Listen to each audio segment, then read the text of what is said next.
My name is Joe D'Alessandro, and I'm the president and CEO of the San Francisco Travel Association.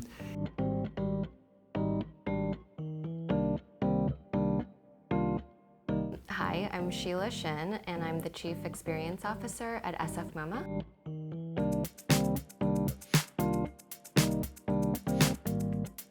Many things that have been positive. San Francisco is a very unique place, and we've been able to host a lot of significant events since I was there. But probably the most important thing is up until 2019, San Francisco experienced 11 years in a row of record-breaking growth.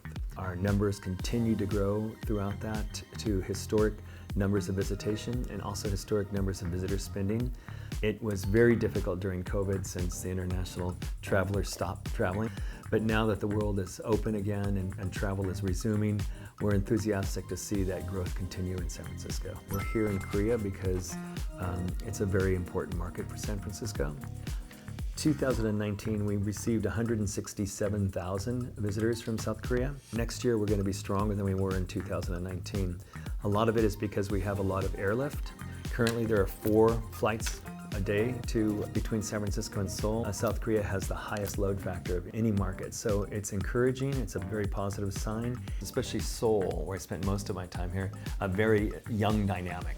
There's so many things from Korea that is spreading around the world, including K-pop or food, that really is kind of a different dynamic of what stereotypical you think of an older Korea. You think of this new dynamic. I think California is like that too. So I think when a South Korean visitor would come to California, even if it's for the very first time, they'll feel, oh yeah, I understand how this place is, because there's a lot of similarities with here in Korea.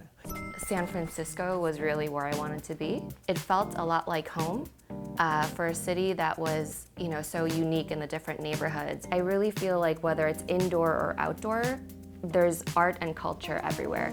I live above the Golden Gate Bridge, but when I cross that bridge and I'm on my way home, I always say I'm so glad that this is the place that I call home. But the bottom line is San Francisco is a small city. It's less than 1 million people in the city of San Francisco.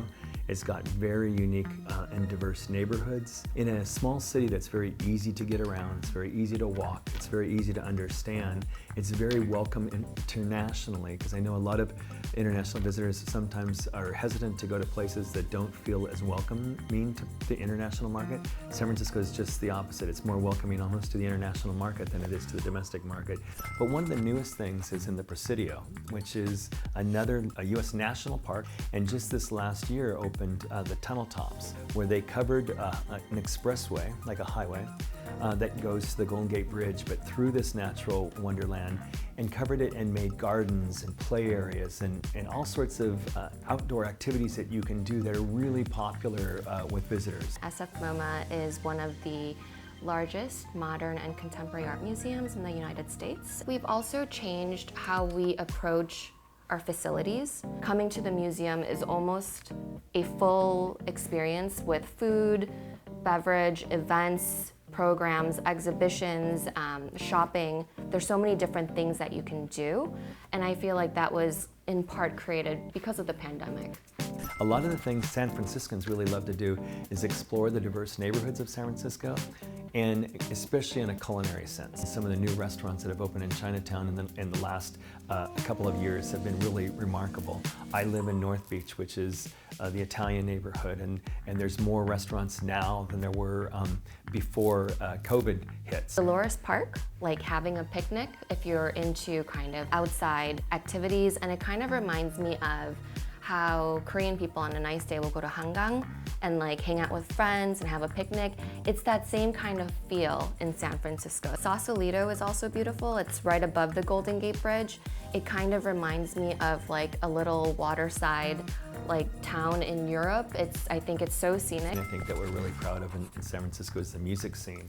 We have a lot of music venues all over the city, whether they're small little cabarets or they're large music festivals like Outside Lands, which is a major music festival. And this year coming up, we have a K-pop band that is going to be playing here for the first time, and we're really excited about that. One of my favorite places to go to is a facility called SF Jazz, where you can hear some of the best jazz in the world coming there. In the spring, we have another exhibition called Art of Noise. And Art of Noise is really looking at different decades and eras of music. So even looking at the start of, radios and iPods, it's going to be not only the products themselves and how it's changed over different eras and generations, but also different art pieces that are related to sound and music, like art posters. So the weather in San Francisco doesn't change that much during the course of the year. The temperature change is very mild. So you could have very similar temperatures in the summertime than you do in the wintertime. In fact, people think about coming to California in the summertime and they come with short pants and short sleeves, and sometimes it can be cold in August in San Francisco, and the locals love that. I would really encourage people to look at our website, because we like to give a lot of those insider tips about what people should do, recommendations of how a local gets around San Francisco. We also interview local people, and so they can tell their favorite things to do in San Francisco.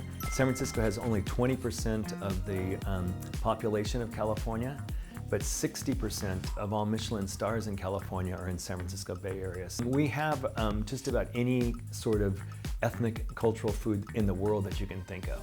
I went to a really great Korean restaurant on Lombard Street just a couple of weeks ago. In the Mission District, which is our Latino district, you have some incredible burritos and things like that people travel to San Francisco just to experience. And our seafood is just amazing, because so much of the food that we eat is all caught or grown in and around San Francisco. The farm-to-table movement is very strong. When we come together, we're oftentimes going to, there's this restaurant called House of Prime Rib. I feel like it's so San Francisco, and it's such a great place for people to come together and celebrate. So that's something that I would definitely recommend.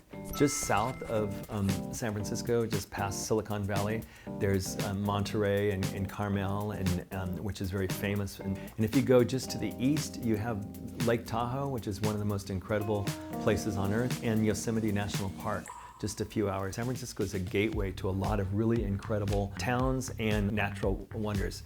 Experience a lot of people love from Korea. They'll fly into San Francisco and out of Los Angeles, get a car and drive down the coastal Route 1, which is really an incredible drive, and experience some of the places between San Francisco and LA is another option for people to do. It's a great time to travel now.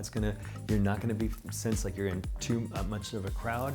There's still people around everywhere, obviously, but it's one of the better opportunities to travel if you want to be able to not wait in long lines. So the time is now. Music festivals, large-scale music festivals. There's another one called Hardly Strictly Bluegrass, which is also out at Golden Gate Park, which is a free you can go to. So whether you like sporting events, you can see the San Francisco Giants play baseball, you can see the Golden State Warriors play basketball, go to your favorite restaurant. There's also a lot of culinary festival, and San Francisco is very, very welcoming to Korean visitors. MoMA has a wonderful array of exhibitions. I think every year we have around 10 to 15 different exhibitions that take place. It should be, another wonderful year full of exhibitions for SF MoMA. It's always changing, so I can say that there's always something new. So I hope that all Korean travelers who are coming can experience a little bit of that, and really explore all that San Francisco has to offer, including our museum.